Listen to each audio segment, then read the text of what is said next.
नमस्कार दोस्तों, स्वागत है आप सभी का हमारे चैनल भक्ति ज्ञान में। दोस्तों, आज मैं आपको भगवान गणेश जी की बहुत ही अच्छी कहानी सुना रहा हूँ।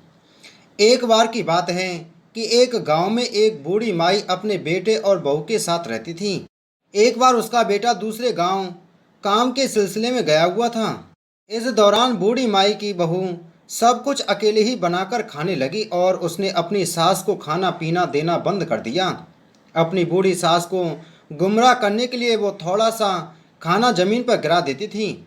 जब भूख से व्याकुल सास भोजन लाने को कहती, तब बहू चूहों का बहाना लगा जमीन पर गिरा हुआ भोजन सास को दिखा देती थी और कहती, माई, मैंने तो आपके लिए भोजन बचा कर रखा हुआ था, शायद चूहों ने गिरा दिया होगा।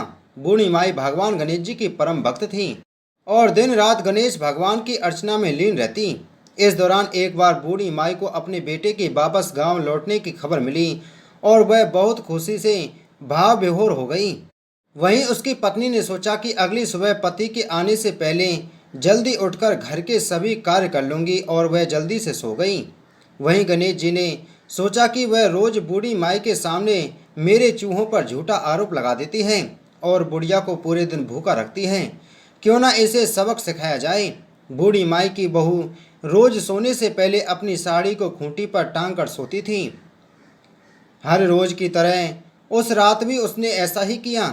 दूसरी तरफ गणेश जी ने चूहों को आदेश दिया कि इसकी साड़ी को वह अपने बिल में छिपा लें। अगली सुबह जब बहू उठी तो देखा खूंटी पर तो उसने साड़ी टांगी थी, वह साड़ी गायब थी। घर का कोना कोना छान मारने के बावजूद भी उसे साड़ी कहीं नहीं नजर आई और वह उदास होकर जमीन पर बैठ गई। इतने में उसका पति भी घर पहुंच गया और अपनी माँ से मिलने के बाद वह पत्नी से मिलने के लिए जाने लगा। उसकी माँ ने बहू को आवाज़ लगाते हुए कहा, देख बहू, मेरा बेटा आ गया है। कमरे के अंदर बैठी हुई बहू बोली, सासू माँ, मेरी साड़ी नहीं मिल रही, ऐसे में बाहर कैसे आऊँ।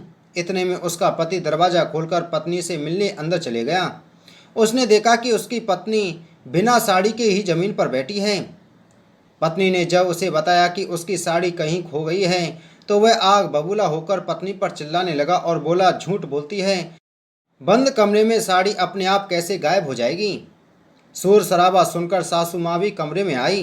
कमरे में पहुंचते ही उसकी नज़र चूहे के बिल के पास पड़ी जिसमें से बहू के साड़ू का पल्ला नजर आ रहा था। सासू माँ ने अपने बेटे से बोला, गुस्सा मत कर बेटा, बहू सही कह रही है, वो रही साड़ी चूहों के बिल के अंदर। यह देखकर बहू की आंखें भर आई और उसे अपनी गलती का एहसास हुआ। बहू ने बूढ़ी सासू माँ के पैर पकड़ लिए और कहने लगी, जैसी करनी वैसी भरनी। मैं हर रोज चुपके से भोजन खा लेती थी और चूहों का नाम लगा देती थी, इसलिए गणेश जी ने मुझे सबक सिखाने के लिए यह सब लीला रची होगी। उस दिन के बाद से बूढ़ी सासू माँ की बहू भी भगवान गणेश जी की परम भक्त बन गई। बोलो गणेश भगवान की जय।